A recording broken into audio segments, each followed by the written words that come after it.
I stood frozen in the doorway. The dim light of the bedside lamp cast a faint glow over the room, illuminating a scene I could barely comprehend.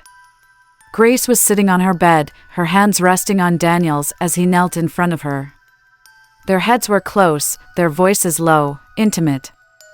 "You know I still love you, right?" Daniel said softly, his tone filled with something that wasn't sibling affection. Grace looked at him, her eyes shimmering with unshed tears. "I love you too," she whispered, her voice trembling. Something inside me snapped. "What is going on here?" I demanded, my voice shaking with rage and disbelief. They both jumped, their heads whipping toward me. Grace's face turned pale, and Daniel's eyes widened in panic. "Nothing, Mum." "He was just," Grace began, but I cut her off. "He was just what?" I shouted, stepping into the room. "What was he doing, Grace? Explain it to me. Because it looks like my children are acting like something they're not. What's going on?" Thomas's voice boomed from behind me. He must have heard the commotion. He pushed past me into the room, his eyes scanning the scene before him. For a moment, there was silence, a tense pause as he pieced together what I had already realized. Then his face contorted with fury. "Daniel," he roared, his voice shaking the walls. "What's going on here?" Daniel scrambled to his feet, his face red with shame. "Dad, You what?" Thomas interrupted, stepping closer. "Are you out of your damn mind? What are you doing here?" "Thomas, calm down," I cried, grabbing his arm before he could lunge at Daniel. "Don't you tell me to calm down, Evelyn," he shouted, turning to me. "This is what happens when you coddle them, when you let them get away with everything. This is on you." His words felt like a slap in the face, but I didn't have time to react. Grace was sobbing now, her hands covering her face as she sank to the floor. "Daddy, please," she choked out. "Don't be mad. We didn't mean to." Thomas's anger only grew. "Didn't mean to what, Grace? Didn't mean to disgrace this family? Didn't mean to destroy everything we've worked for?" "Thomas, easy," I yelled, stepping between him and the children. "Yelling isn't going to solve anything." "Then what will, Evelyn?" he demanded, his voice dripping with bitterness. "You think a little talk will fix this? Do you realize what they've done?" "I know what they've done," I snapped, my own anger boiling over. "But we're their parents, Thomas. We should look for a solution." No one slept that night. Thomas paced the living room, muttering under his breath, while I sat at the kitchen table, my hands trembling around a cup of cold tea. Grace and Daniel stayed in their room. The silence in the house was oppressive and heavy. By morning, Thomas had made up his mind. "Daniel is leaving," he announced as we sat at the breakfast table. I froze, my heart sinking. "What do you mean, leaving?" "I'm sending him to stay with my cousin in the city," he said, his tone brooking no argument. "It's clear they can't be under the same roof." "Thomas, there are children," I said, my voice trembling. "How do we just separate them like this?" "It's the only way," he replied firmly. "You saw them, Evelyn. This, whatever this is, it can't continue." I looked at Grace and Daniel, sitting side by side with their heads bowed. Grace was pale, her eyes rimmed with red from crying all night. Daniel looked like a shadow of himself, his shoulders hunched and his face devoid of emotion. "Is this what you want?" I asked them. "For our family to fall apart like this?" Neither of them answered. That afternoon, Thomas packed Daniel's bags himself. I followed him to the car, my heart breaking with every step. "Be good," I whispered to Daniel as he climbed into the back seat. He looked at me, his eyes hollow. "I'm sorry, Mom," he said quietly. "For everything." Before I could respond, Thomas slammed the car door and climbed into the driver's seat. Tears blurred my vision as I watched them drive away. A family in fracture. In the weeks following Daniel's departure, our home was enveloped in a heavy silence. Grace, once the vibrant heart of our family, became increasingly withdrawn. She spent long hours secluded in her room, her laughter and lively chatter replaced by an unsettling quiet. Thomas immersed himself in his work, leaving early and returning late, his interactions with us reduced to brief, perfunctory exchanges. The unspoken agreement to maintain appearances was suffocating, yet neither of us dared to confront the growing chasm within our family. One night, I knocked gently on Grace's door. She was nowhere to be found in the living room all evening. "Grace, may I come in?" A soft murmur granted me entry. I found her curled up on her bed, staring blankly at her phone screen. "You've been in here all evening. Is everything okay?" "Yes, Mom, I'm fine," she replied, her voice barely audible. I sat beside her, the weight of unspoken words pressing down on us. "Grace, I know things have been tough lately. If you ever want to talk about anything, I'm here for you." She nodded, but her gaze remained distant. "I miss him," she whispered, tears welling up in her eyes. "I miss Daniel so much." My heart ached at her confession, but I struggled to find the right words. "I know, sweetheart. But sometimes, a little distance can help us see things more clearly. Give us time to heal." She turned to me then, her eyes pleading. "But what if it doesn't? What if it only makes things worse?" I had no answer for her. Instead, I pulled her into my arms, holding her as she wept, wishing I could shield her from the pain that had become our constant companion. As months passed, Grace's behavior grew increasingly erratic. She skipped meals, her school performance declined, and she withdrew further into herself. The vibrant young woman we once knew was slipping away, replaced by a shadow of her former self. Thomas remained oblivious, dismissing her behavior as typical teenage rebellion. Our conversations became strained, each interaction a minefield of unspoken accusations and simmering resentment. One morning, I noticed Grace wince as she sipped her tea, her complexion unusually pale. "Are you feeling all right, darling?" I asked, concern lacing my voice. She shrugged, avoiding my gaze. "Just a bit tired, Mum. That's all." But as days went by, her fatigue seemed to deepen, and she began complaining of nausea. Unable to ignore the signs any longer, I scheduled a doctor's appointment. At the clinic, the doctor conducted a thorough examination. After what felt like an eternity, she returned with a somber expression.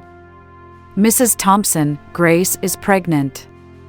The words hung in the air, heavy and suffocating. I felt the room spin around me, my worst fears realized as I turned my blank stare from the doctor to Grace.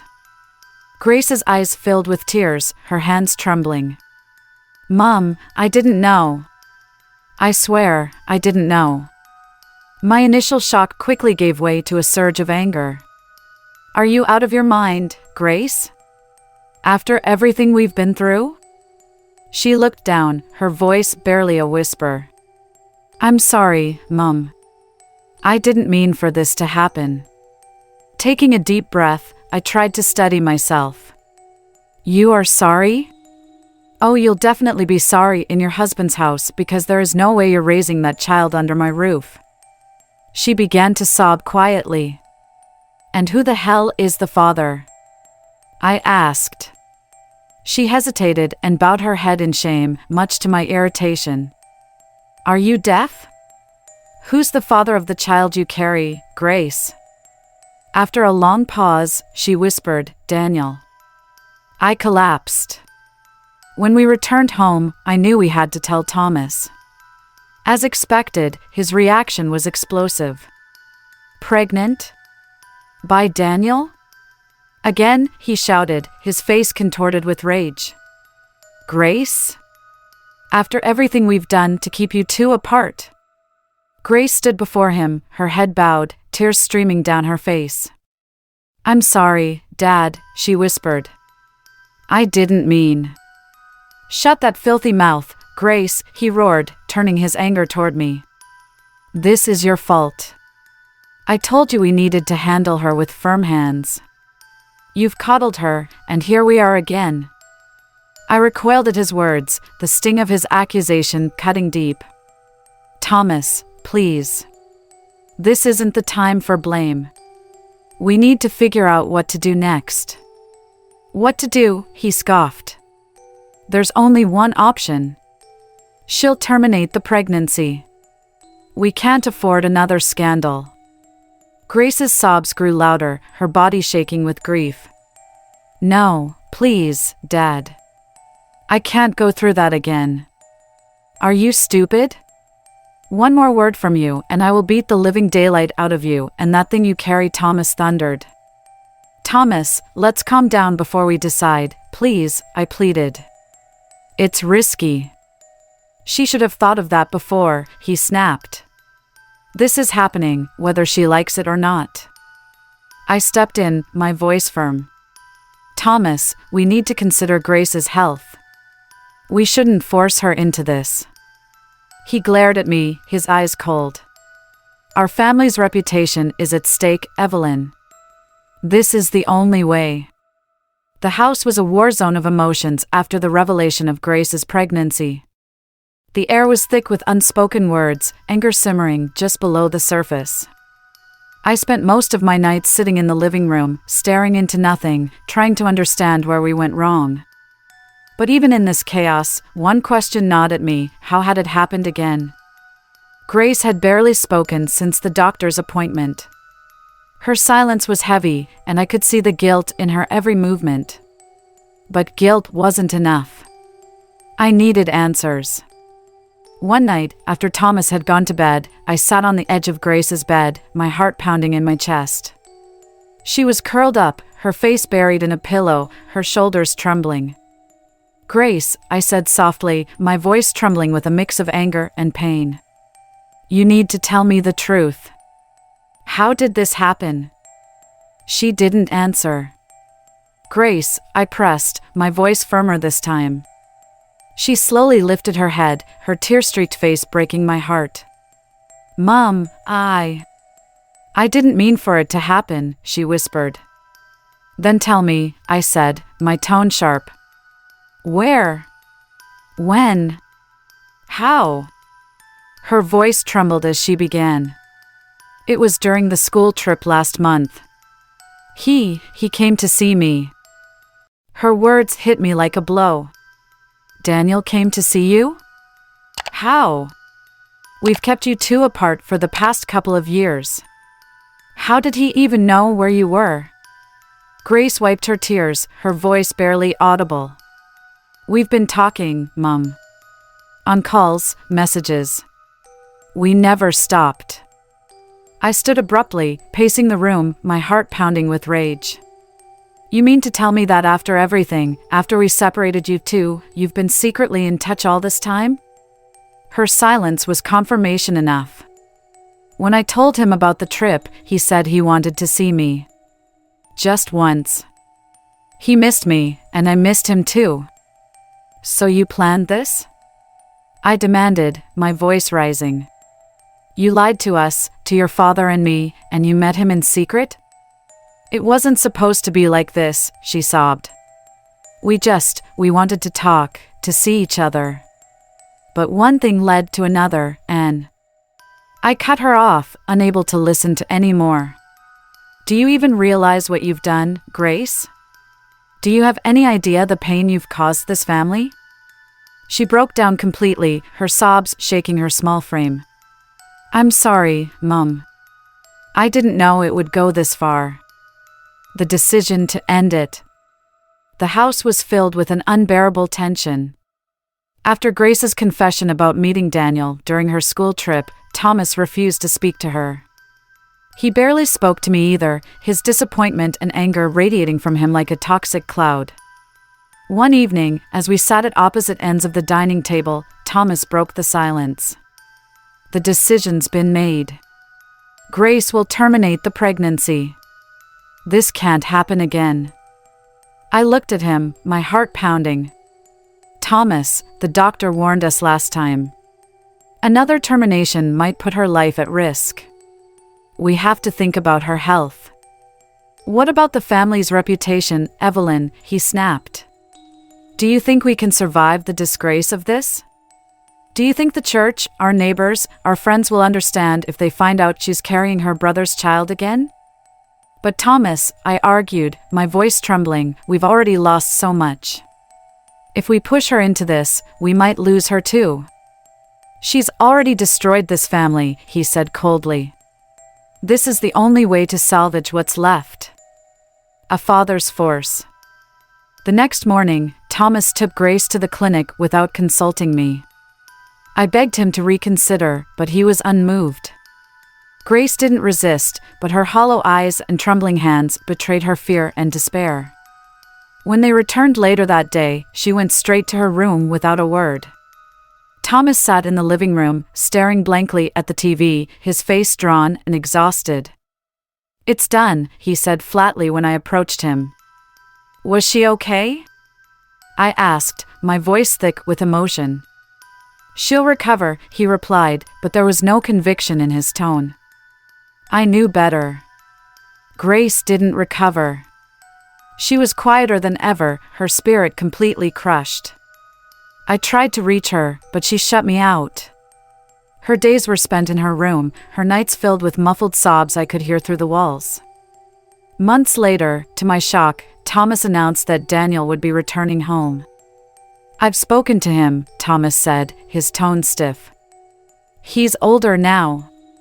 He knows what he did was wrong. He's promised to focus on his career and stay away from Grace. A part of me had been longing for David's return. I just wanted my family to be happy again. I imagined if his presence could bring back the glow I used to see on Grace's face once upon a time. Still, I wasn't convinced that David had turned a new leaf. Do you really think this is a good idea? I asked carefully. We can't keep him away forever, Thomas said firmly. This family needs to heal. And that starts with bringing him home. When Daniel walked through the door, I barely recognized him. He was taller, leaner, his face harder and more guarded. Grace didn't come downstairs to greet him, and he didn't ask about her. The tension in the house was suffocating, but Thomas pretended everything was fine. The cracks in Thomas's plan surfaced the following year. Despite his strict rules and constant vigilance, Grace was pregnant again. When Thomas found out, he was livid. This is the last straw, he shouted, pacing the living room. She'll have another termination. I don't care what it takes. This ends now. I was visibly frustrated. But the doctor warned us. I cried. Her body can't handle another procedure. We can't risk her life, Thomas. If we don't, we'll lose everything, he said coldly. Despite my protests, Thomas arranged for the procedure. Grace didn't fight him, her resignation heartbreaking to watch. The clinic visit was grim, the doctor's warnings clear.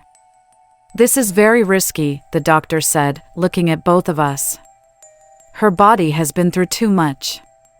Another procedure could be fatal. Thomas was resolute. Do it. I held Grace's hand throughout, whispering words of comfort she barely seemed to hear. But 2 days later, the worst happened. Grace didn't survive the procedure. I was by her side when she took her last breath, her fragile body succumbing to the strain. I screamed, sobbed, begged her to wake up, but it was too late. Thomas was inconsolable. He sat in the hospital waiting room, his face buried in his hands. When I told him she was gone, he didn't say a word. Daniel, on the other hand, was furious. He stormed into the hospital, his eyes blazing with anger. You killed her, he shouted at Thomas. You killed Grace. Daniel, stop, I pleaded, trying to calm him. But he wasn't listening. You forced her into this. You cared more about your reputation than her life. When we got home that night, Daniel had packed his things and left the house. I called his phone the next day. He promised to be back home. He didn't return until late in the evening. I can't stay there, he said coldly. I can't look at either of you. I begged him to stay, tears streaming down my face. Daniel, please. We've lost Grace. Don't leave us too. He didn't respond. He just walked out the door, and I watched helplessly as my last child disappeared into the night. The house was silent, empty, and filled with grief. Grace's absence left a gaping hole that nothing could fill. Her laughter, her presence, even the sound of her footsteps, all gone. Thomas retreated into himself, spending most of his time in his study, drinking away his sorrow. I could see the guilt etched into his face, but he never spoke of it. He avoided eye contact with me, with anyone. The man who had once commanded a room now looked like a broken shadow of himself. I wandered the house aimlessly, Grace's face haunting me at every turn. I found myself lingering in her room, clutching her belongings, trying to hold on to the memory of her. But even the memories felt tainted now, overshadowed by the tragedy that had unfolded. Months passed, and we heard nothing from Daniel. The days turned into weeks, and then into years. Every day, I woke up hoping for a call, a letter, anything to let us know he was alive and safe. But there was nothing. One evening, as I was preparing dinner, the phone rang and I answered it to hear the heartbreaking news. Mrs. Thomas? A calm but unfamiliar voice asked. Yes, this is she, I replied, gripping the phone tightly. This is Dr. Harper from Central City Hospital. I'm calling about your son, Daniel. My knees buckled, and I had to steady myself against the counter. Daniel? What's happened to him? He's in critical condition, the doctor said. He was brought in after ingesting a dangerous amount of a toxic substance. He's in the ICU now. I dropped the phone, the sound of the doctor's voice fading into the background. Thomas appeared in the doorway, his face pale as he watched me crumble to the floor. Evelyn, what's wrong? He asked, rushing to my side. It's Daniel, I whispered, tears streaming down my face. He's in the hospital. He tried to end his life. We drove to the hospital in silence, the weight of our guilt hanging over us like a storm cloud. When we arrived, we were led to the ICU, where Daniel lay unconscious, tubes and machines keeping him alive. I sat beside his bed, holding his hand, tears falling freely. Daniel, I whispered, my voice trembling. It's Mom. Please, wake up. Please. Thomas stood at the foot of the bed, his face blank, his shoulders slumped. For the first time, he looked truly defeated. Hours later, Daniel stirred, his eyes fluttering open. He looked at me, then at Thomas, his expression filled with pain and anger. You came, he said weakly, his voice hoarse. Of course we came, I said, squeezing his hand. We love you, Daniel. We've always loved you. He let out a bitter laugh, his eyes filling with tears. Love? You call this love? You let Grace die. You forced her into that procedure, and now she's gone. Daniel, we didn't mean, Thomas began, but Daniel cut him off. Don't, he said sharply. Don't try to justify it. You cared more about your reputation than your own children. You destroyed us. Daniel, please, I begged. We know we made mistakes, but we never wanted this to happen. We wanted the best for you. We never wanted to lose you. It's too late for that, he said, his voice breaking. You've already lost me. Just like you lost Grace. The next morning, Daniel's condition worsened. The doctors tried everything, but his body had suffered too much damage. Before he passed, he looked at me one last time. I just wanted to be happy, he whispered. But you took that from us. You took everything. I held his hand as he slipped away, my heart shattering into a million pieces. Thomas stood silently beside me, tears streaming down his face. After Daniel's death, Thomas was never the same. He retired early, spending his days in the house, surrounded by the memories of the family we had lost. His health began to deteriorate, and within a few years, he suffered a fatal heart attack. I was left alone in the house that had once been filled with laughter and love. Now, it was a prison of memories, each one more painful than the last. I was losing my mind. The memories we made in the house haunted me. I had to sell it off and moved to a smaller house. As I sit here now, an old woman with nothing but regrets, I recount this story not to garner sympathy, but as a warning. I lost my children because I failed to protect them. I lost my husband because we couldn't bear the weight of our guilt. And now, I'm left with nothing but the haunting memories of a family destroyed by the pursuit of money, secrets, and neglect. Let this story be a lesson. Love is not just about providing for your family. It's about being there, truly being there, and listening to the unspoken words, the silent cries for help. The house is silent now, but sometimes, in the quiet of the night, I think I hear their voices, Grace's laughter, Daniel's tinkering, Thomas's stern but loving tone. And for a moment, it feels like they're still here, before the crushing reality sets in again. This is the story of how I lost everything. And I'll carry it with me until the end. If this story touched your heart or left you reflecting on the importance of family, let us know your thoughts in the comments below. We'd love to hear your perspectives.